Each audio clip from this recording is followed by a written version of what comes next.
Hello welcome back to my channel. ನಾನು ನಿಮ್ಮ Suma Puneeth. I hope ಎಲ್ಲರೂ ಚೆನ್ನಾಗಿದ್ದೀರಾ ಅಂದ್ಕೊಂಡಿದ್ದೀನಿ. ನಾನು ಕೂಡ ತುಂಬಾ ಚೆನ್ನಾಗಿದ್ದೀನಿ. ಯಾರೆಲ್ಲ ನನ್ನ ಚಾನಲ್ನ ಸಬ್ಸ್ಕ್ರೈಬ್ ಮಾಡಿ ನೋಡ್ತಾ ಇದ್ದೀರಾ, ಥ್ಯಾಂಕ್ ಯು ಸೋ ಮಚ್. ಇನ್ನೂ ಯಾರೆಲ್ಲ ಸಬ್ಸ್ಕ್ರೈಬ್ ಮಾಡದೆ ನೋಡ್ತಾ ಇದ್ದೀರಾ, ದಯವಿಟ್ಟು ಹೋಗಿ ನನ್ನ ಚಾನಲ್ನ ಸಬ್ಸ್ಕ್ರೈಬ್ ಮಾಡಿ ನೋಡಿ.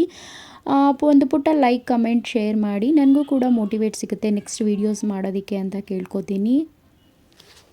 ನನ್ನ ಡೈಲಿ ರೊಟೀನ್ ಇದಾಗಿರುತ್ತೆ.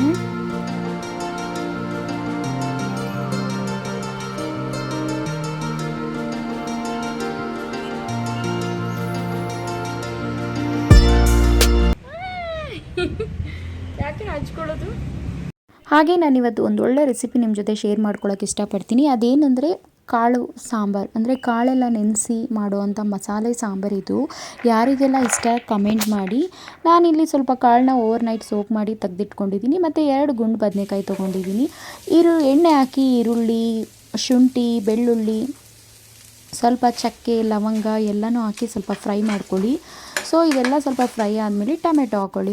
ನಾನಿಲ್ಲಿ 2 ಟೊಮೆಟೊ ಹಾಕ್ಕೊಳ್ತಾ ಇದ್ದೀನಿ. ಟೊಮೆಟೊ ಹಾಕಿ ಟೊಮೆಟೊ ಕೂಡ ಸಾಫ್ಟ್ ಆಗೋವರೆಗೂ ಫ್ರೈ ಮಾಡ್ಕೊಳ್ಳಿ. ಅದಾದಮೇಲೆ ಸ್ವಲ್ಪ ಪುದೀನ, ಸ್ವಲ್ಪ ಕೊತ್ತಂಬರಿನ ಆ್ಯಡ್ ಮಾಡ್ಕೊತಿದ್ದೀನಿ. ಇದನ್ನು ಕೂಡ ಹಾಕಿ ಫ್ರೈ ಮಾಡ್ಕೋಬೇಕಾಗುತ್ತೆ.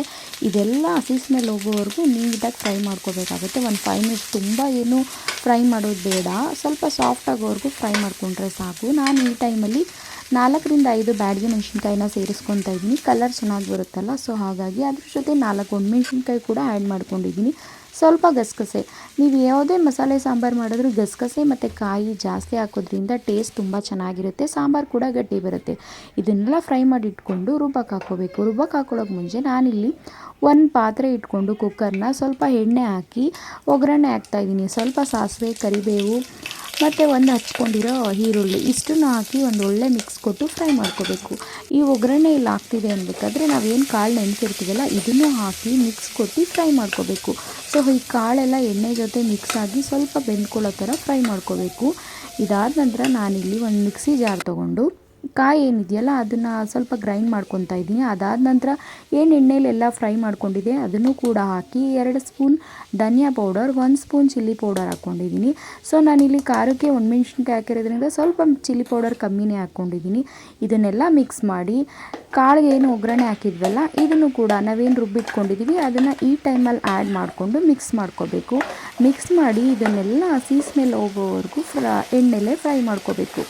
ಸೊ ಏನು ಮಸಾಲೆ ಇರುತ್ತಲ್ಲ ಅದೆಲ್ಲ ಸ್ವಲ್ಪ ಹಸಿ ಘಮ ಎಲ್ಲ ಆಚೆ ಬರಬೇಕು. ಸೊ ಅಲ್ಲಿವರೆಗೂ ಒಂದು ಫ್ರೈ ಮಾಡ್ಕೊಳ್ಳಿ. ಸೊ ಇದಕ್ಕೆ ನಾವು ನೀರಿನ ಪ್ರಮಾಣ ನೋಡ್ಕೊಂಡು ಹಾಕ್ಕೋಬೇಕು, ಎಷ್ಟು ಬೇಕೋ ಅಷ್ಟು. ಉಪ್ಪನ್ನು ಕೂಡ ಟೇಸ್ಟಿಗೆ ಎಷ್ಟು ಬೇಕೋ ಅಷ್ಟನ್ನು ಸೇರಿಸ್ಕೋಬೇಕು, ತುಂಬ ಗಟ್ಟಿ ಮಾಡ್ಕೋಬಾರ್ದು.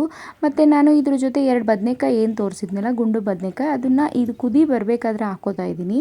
ಸೊ ಫಸ್ಟೇ ಹಾಕ್ಕೊಂಡ್ರೆ ಸ್ವಲ್ಪ ಎಲ್ಲ ಬೆಂದ್ಕೊಂಡ್ಬಿಟ್ಟಿರುತ್ತೆ ಜಾಸ್ತಿ ಅಂದ್ಬಿಟ್ಟು ನಾನು ಸ್ವಲ್ಪ ಲಾಸ್ಟಲ್ಲಿ ಆ್ಯಡ್ ಮಾಡ್ಕೊತಾ ಇದ್ದೀನಿ. ಟೇಸ್ಟ್ ಚೆನ್ನಾಗಿರುತ್ತೆ. ಇದ್ರ ಜೊತೆ ಎಲ್ಲ ಒಂದು ಒಳ್ಳೆ ಮಿಕ್ಸ್ ಕೊಡಿ. ಬದನೆಕಾಯಿ ಹಾಕಿದ್ಮೇಲೆ ಬದನೆಕಾಯಿಗೆ ಉಪ್ಪು ಖಾರ ಎಲ್ಲ ಹಿಡಿಬೇಕಲ್ವ, ಸೊ ಹಾಗಾಗಿ ಒಂದು ಮಿಕ್ಸ್ ಕೊಟ್ಕೋಬೇಕಾಗುತ್ತೆ. ಇದನ್ನೆಲ್ಲ ಆದಮೇಲೆ ಕೊನೆಯಲ್ಲಿ ಚೆಕ್ ಮಾಡ್ಕೊಳ್ಳಿ ಉಪ್ಪು ಖಾರ ಎಲ್ಲ ಕರೆಕ್ಟಾಗಿದೆಯಾ ನೋಡಿಕೊಂಡು ಕುಕ್ಕರ್ ವಿಸಿಲ್ನ ಕ್ಲೋಸ್ ಮಾಡಿ, ಕ್ಯಾಪ್ ಕ್ಲೋಸ್ ಮಾಡಿ 2 ವಿಸಿಲ್ ಹಾಕ್ಸ್ಕೊಂಡ್ರೆ ಸೂಪರಾಗಿರೋ ಸಾಂಬಾರು ರೆಡಿ ಆಗುತ್ತೆ.